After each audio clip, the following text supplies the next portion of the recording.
ঘটনা আছে বলে বুথরে ভোট দেওয়া যাইছিল যাইছিল তেমন লাইনে ছেড়ে আছে মেশিন খারাপ হয়ে গেল তেমন 2-3 ঘন্টা মেশিনটা চাললানি তারপরে একটু মেশিন চাললা নেই ভোট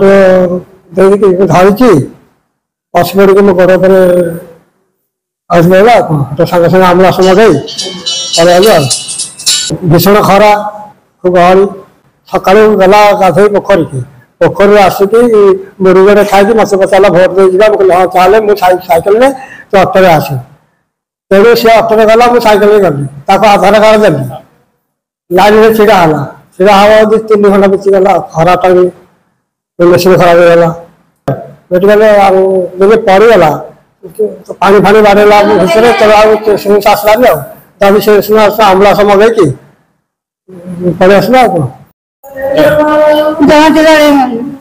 ଶାଶୁ 7ଟା ବେଳକୁ ଯାଇଥିଲି ଭୋଟ ଦେଇ ତାପରେ ଶ୍ୱଶୁର ସାଙ୍ଗ ହେଇକି ଗଲେ 2 ଜଣ ଯାକ ତାପରେ ଗହଳି ହେଇଥିଲା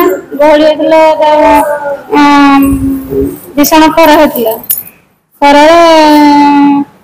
ଦେହ ଟେକି ନେଲା ଟଳି ପଡିଲି ଆଉ ମତଦାନ ଦେଇକି ଆଉ ଭୋଟ ଦେଇଛନ୍ତି